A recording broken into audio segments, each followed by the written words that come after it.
जय हिंद हमारे सभी प्यारे बच्चों को। आज हम एक बहुत ही इंपॉर्टेंट वीडियो आपके लिए लेके आए हैं।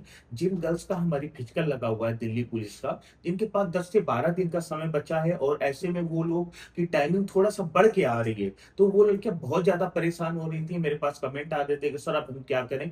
आप लोग बच्चों पहले से मेहनत नहीं करते हो और जब आपके पास बिल्कुल टाइम कम बचता है तब आप लोग घबराने लगते हो। तो ऐसे में किन किन सावधानियों को आपको बरतना है, तो हम इस पे बात करने वाले हैं अंकित सर के साथ पे। सबसे मेन चीज, सबसे पहले पहले नंबर पे वो लड़कियां ध्यान दें जो लड़कियां रोड पे रनिंग कर रही हैं। आप रोड पे सीधी रनिंग कर रही हैं और ऐसे में अगर आपकी टाइमिंग 8:30 मिनट आ रही है, 9 मिनट आ रही है, तो आपकी बहुत ज्यादा टाइमिंग आ रही है। उसको आपको कम करने का बहुत जल्दी और बहुत तेज कोशिश करनी होगी, तभी आप जाके पास हो पाएंगे, वरना आप फेल हो जाएंगी। रोड पे ग्राउंड पे क्या अंतर होता है हम आपको बता दें। सबसे मेन चीज, जो रोड होता है वो आपका सीधा रोड होता है और जो आपका ग्राउंड होता है वो आपका सर्कल पे होता है। तो आप अगर सर्कल पे दौड़ेंगे तो आपको बॉडी को हल्का सा झुकाना पड़ता है, और जब आप ग्राउंड पे रोड पे दौड़ रहे होते हैं तो वहां आपको सीधे स्ट्रेट चलना होता है। और उसमें भी अगर आपकी टाइमिंग 8:30 मिनट आ रही है तो बहुत ज्यादा आ रही है। उन लड़कियों को ज्यादा मेहनत करनी है। अब आते हैं ग्राउंड वालों पे। जो लड़कियां हमारी ग्राउंड पे रनिंग कर रही हैं, इनकी टाइमिंग 8:30 मिनट आ रही है।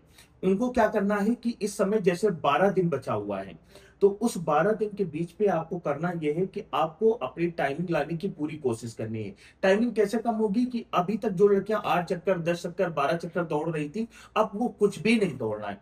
आपको एनर्जी लगानी है मात्र 6 चक्कर पे। जब भी आपको वार्म अप कराया जाए, आप 6 चक्कर से ज्यादा नहीं करेंगे। आपको रनिंग कराई जाए, आप 6 चक्कर एक पेस पे लेके चलेंगी। जैसे आपने ले लिया कि सर हम पैर दर्द होने लगेंगे अगर हम रोज टाइमिंग लगाएंगे, रोज टाइमिंग नहीं लगानी। आपको पेस ले लेना है 2:40, 2:30, 2:25। इस पेस पे आपको एक रनिंग करनी है, एक आपको बिल्कुल रिदम बना के चलना है कि उसी रिदम पे रनिंग करनी है। अब क्या दूसरा, अगर 2:25 पे हम टाइमिंग करेंगे तो बहुत ज्यादा बढ़ जाएगी। बेटा वो हम आपको फाइनल नहीं बता रहे हैं, हम आपको बता रहे हैं कि डेली आपको प्रैक्टिस कैसे करनी है। दूसरा, आपको रिपीटेशन लगाने हैं। रिपीटेशन किस तरह से लगाने हैं? 400 मीटर का आपको लगाना है। आपको उसकी टाइमिंग रखनी है 1:35, 1:40, 1:45, इस तरह से आपको रखनी है। हाई जो रहेगी वो 1:45 रहेगी। अगर आपको उससे डाउन करना है तो 1:40। इससे ज्यादा आपको डाउन नहीं करना है, फिर पैरों में स्ट्रेचिंग नहीं करेंगे आप सही से, तो आपके दर्द उखड़ आएगा। और दर्द आपको नहीं, ये 10 दिन 12 दिन आपको बिल्कुल बचा के चलना है। ये बहुत आराम आराम से आपको निकालने हैं। दूसरा, मेन चीज क्या होता है कि एक अगर 45 आप लेके चल रहे हैं, आपने 45 पे 400 मीटर शूट मारा। शूट मारने के बाद 2 से 3 मिनट का आपको रेस्ट लेना है। फिर आपने एक मार लिया, उससे क्या रहेगा, जो फाइनल के जैसे आप 1600 मीटर दौड़ रहे हैं, तो लास्ट की जो 400 मीटर होते हैं वो आपको स्पीड पे लेके चलना होता है। अगर आप स्पीड पे लेके नहीं चलोगे तो आप फेल हो जाओगे।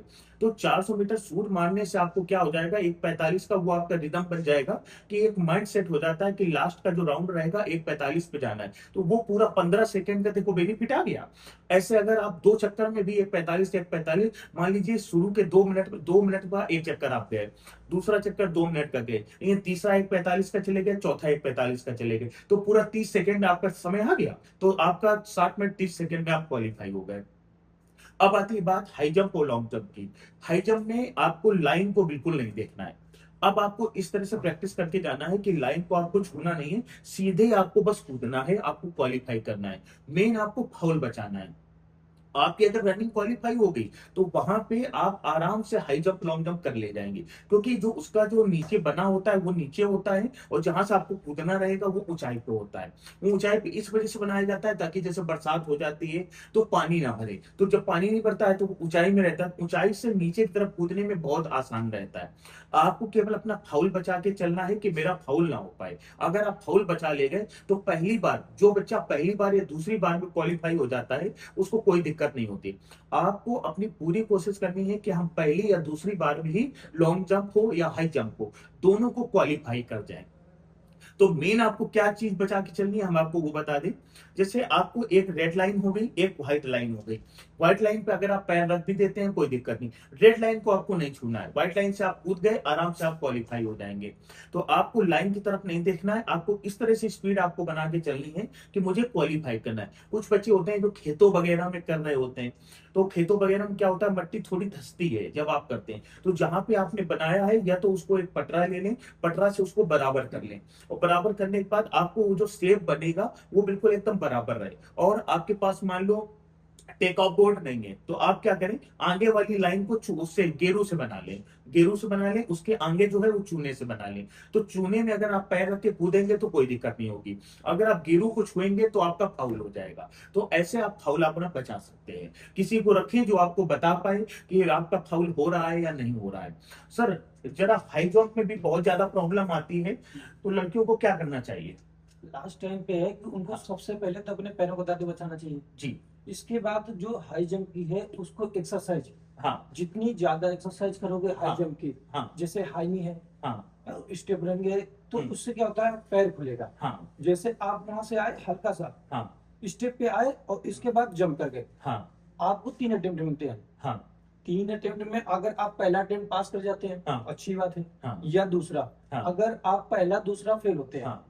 इसके बाद तीसरे के लिए आपको घबराहट होने लगेगी। घबराहट तो होने आपको डर की वजह से कहीं ऐसा ना हो कि वो तीसरा भी बेकार हो जाए। बिल्कुल। इसलिए हमें कोशिश ये करना है कि घबराना नहीं है। घबराना नहीं है, और कोशिश करना है कि हमें पहले अटेम्प्ट में ही पार करना है। पार कर देना है। जितनी ताकत है, हाँ। जितनी क्षमता है, हाँ। जो भी अच्छा एफर्ट करना है वो हाँ। हमें पहले प्रयास में ही करना है। तो बिल्कुल, जो बच्चे हाई जंप में लड़कियां घबराने लगती हैं, तो सबसे मेन चीज आपको पॉजिटिव थिंकिंग रखनी। अरे हाई जंप क्या है, मैं तो अभी एक बार में क्वालिफाई कर जाऊंगी। अगर आपके अंदर ये सोच रहेगी, अगर आप जरा सा भी डर गए, अगर डर गए तो फिर आप गए। आपको हाई जंप को भी पहले ही अटेम्प्ट में क्वालिफाई करना है। आपके पास जितनी ताकत है, आप पहले अटेम्प्ट में भागते हुए आइए। अगर आपका लेफ्ट पैर काम कर रहा है, लेफ्ट पैर से जंप करिए। आपका राइट पैर काम कर रहा है, राइट पैर से जंप करिए। और एक बार में आपको क्वालिफाई करना है। बहुत ज्यादा दिक्कत आती है ड्रेसिंग सेंस को लेके। बहुत सारी लड़कियां कपड़े क्या करती हैं, कहीं वो एनएस कपड़ा पहन लेती हैं। आपको टाइटी पहन के जाना है। देखिए, ये आपके जीवन का एक आखिरी लक्ष्य होता है कि मुझे नौकरी हासिल करनी है। तो किसी वजह से आपको वो अटेम्प्ट बेकार नहीं करना है। आप क्या करेंगे, जहां ऊपर भी टाइटी आप पहन के जाइए और अंदर भी आप फुल ओवर पहन के जा रहे हैं, फुल ओवर पहने रहिए। लेकिन जिस समय आपको हाई जंप लॉन्ग जंप कराया जाए, उस समय आप टाइटी पे आ जाइए। टाइटी क्या होती है, स्ट्रेचबल होती है। तो जिस समय आप अपनी जंप कर रहे होंगे, उस समय आपके पैरों में बिल्कुल एकदम स्ट्रेचबल रहेगा, और ना कोई फंसने का चांस रहेगा कि आपका हिप उस पर टच हो जा रहा है तो आपका जो डंडा लगा है वो गिर गया। तो वो कोई दिक्कत नहीं होगी। तो आपको टाइटी पहन के जाना है। जितने स्ट्रेचबल कपड़े होंगे आपके, उतना आपको बेनिफिट होना पड़ता है। तो ड्रेसिंग सेंस आपका बहुत जरूरी है, चाहे वो रनिंग पे हो या हाई जंप पे हो, लॉन्ग जंप पे हो। क्वालिफाई करने के लिए आपका ड्रेसिंग सेंस बहुत अच्छा होना चाहिए। तो आप टाइटी पहन के जाइए, और फर्स्ट बार में ही आपको क्वालिफाई करना है। और घबराना नहीं है बिल्कुल भी। 1% भी अगर आप डर गए तो समझो आप फेल हो जाएंगे। आपके अंदर ये पॉजिटिव थिंकिंग होनी चाहिए, अरे यार मैंने तो इतनी प्रैक्टिस की है, मैं आराम से क्वालिफाई कर जाऊंगी। और ये सोच आपको 100% सिलेक्शन दिलाएगी, ये मेरा वादा है। और बहुत ज्यादा कमेंट आ रहे थे, सर लॉन्ग जंप हम कैसे करेंगे वहां पे। तो आज हम एक वीडियो लाने वाले हैं ग्राउंड पे, आज शाम को कराया जाएगा पूरा। तो वो वीडियो आप जरूर देख लीजिएगा कि किस तरह से आपको टेक ऑफ करना है और किस तरह से आपको हाई जंप में करना है। वो दोनों का हम एक वीडियो और लाके आज डाल देंगे फाइनल पे बिल्कुल। ड्रेसिंग सेंस कपड़े भी आपको दिखा देंगे कि किस तरह के कपड़े लेने हैं। जो लड़कियां जूते में कर रही हैं वो जूते में करें, जो नंगे पैर में कर रही हैं वो नंगे पैर में करें। जैसी आदत आपने बना रखी है, आपको उसी फॉर्मेट पे अपना फिजिकल को क्वालिफाई करना है। बाकी मेडिकल की बहुत ज्यादा इस समय आ रही है चर्चा कि दिल्ली में 2-3 दिन रुकना पड़ेगा, आपका मेडिकल भी तुरंत होगा। तो उसका भी हम नेक्स्ट वीडियो बहुत जल्द आपके पास लाने वाले हैं कि मेडिकल कैसे होगा, कितने दिन रुकना पड़ेगा। और एक वीडियो हम और लाएंगे जिसमें ये बता देंगे कि आपको दिल्ली में आपके जो फिजिकल हैं, जो 6 ग्राउंड बनाए गए हैं, उसके लिए आपको कैसे जाना है। हम नई दिल्ली के पास रुके या वहां पे पहले कितने बजे पहुंचना है, ये वीडियो हम पूरा लाने वाले हैं। नेक्स्ट वीडियो देख लेना। खजूरी खास एक स्टेशन है मेट्रो का, वहां से आपका 1 किलोमीटर डिस्टेंस पे है फिजिकल ग्राउंड, जो सारे बनाए गए हैं 6 ग्राउंड। तो वो सब हम ला देंगे। तो आप उस वीडियो को देखना मत भूलिएगा, सारी जानकारी आपको मिल जाएगी। जय।